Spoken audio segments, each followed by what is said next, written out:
Hello and welcome to the Screening Room. I'm John Tibbetts, and today it's my great pleasure to interview Steve Tesich, the screenwriter for The World According to Garp, based on John Irving's novel. Adapter, screenwriter, can we make a distinction here, or is it even worth it? Well, in this case, they're sort of combined in one.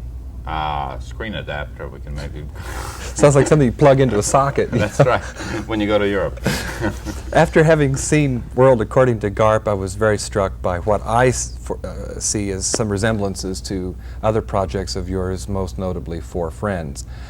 Gosh, is this an accidental kind of thing? I'm thinking, of course, of the assassination motif. It certainly isn't something I planned on. It was something that was definitely planted in the novel in such an organic fashion that even if I had willfully wanted somehow not to do it, it would be impossible because it is such a part of the novel. So it's just, I don't think I was picked because I'm a good assassin. I think there were other considerations because the movie really hadn't been out yet. George didn't see it. You know, I was working on I think it was other films that somehow led him to think I could do this. And apparently it's serendipity, too, that the character of Jenny Field, I understand, is reminiscent to you of your own mother. Is that correct? Quite a bit. Not just his mother, but his wife as well. It is, like I said, you know, in the film she says she always wanted to marry a writer. My wife just said that to me. I mean, when she said it to me, I wasn't a writer, but somehow it turned out. Before we get into the script itself, Steve, I wanted to ask you about one specific thing in the way you use music in both Four Friends and in this. You seem to be interested in picking out a song or something that can sort of tie events together. There'll Never Be Another You is the song here. And of course, Georgia and the Dvorak going home in Four Friends. Now, don't forget Breaking Away. That was all my music. There were some wonderful Italian. Okay, of course. Italian symphonies. And the use of the classical, the Mendelssohn, right? That's right. Okay, now tell me what's happening with the music. Is this a predilection that you have? Well, when there are certain scenes when I envision them, I hear the music that fits it, and I hear it in such a way that I just write it into the script. Because there's something about that moment and that music that makes a scene. Remove the music and the moment is just entirely different. It's just you don't often think of the screenwriter as being the man who is that conscious of how music can work in a scene. Oh, I really, first of all, I adore music. Classical music I probably love better than anything. But I'm just so aware. I mean, there are moments in my life that I've been through and that I keep going through that I say to myself, if only there was the right background music, this would work. You know, you sort of feel you need, it creates a whole atmosphere. And I think film is not just people talking to each other.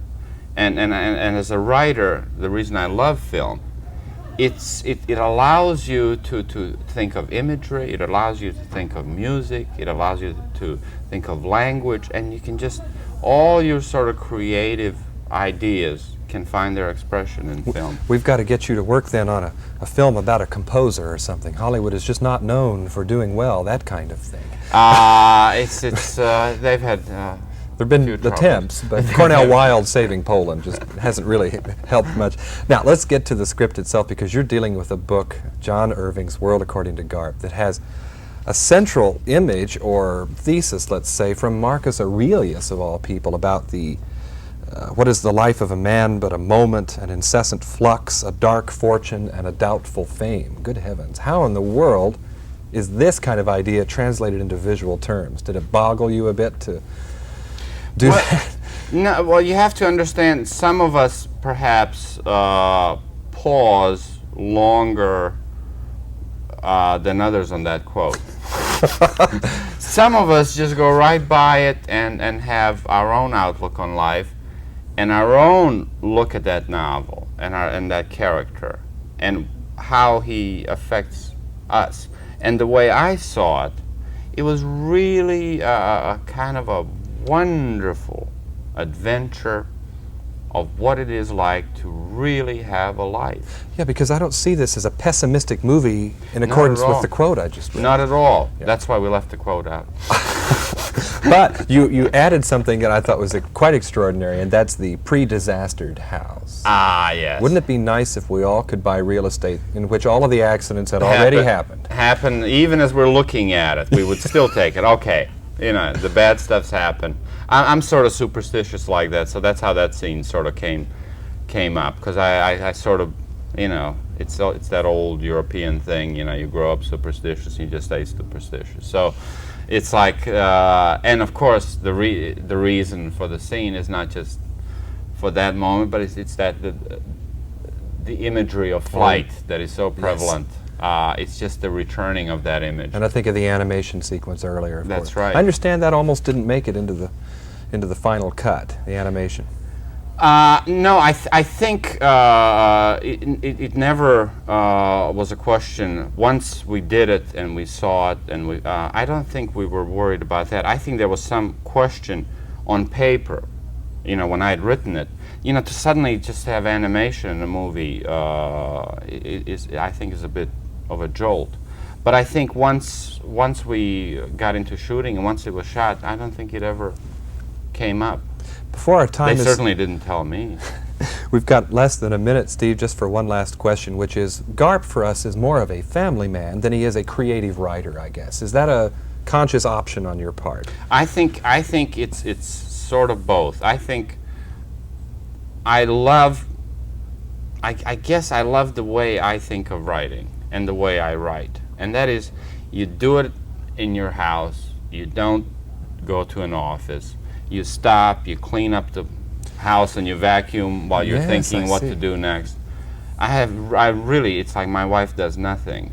It's like, because while I'm writing, I keep stopping to, you know, wash the dishes, you know, vacuum the place up. And there's something so nice that your creative process is going on in this homey atmosphere.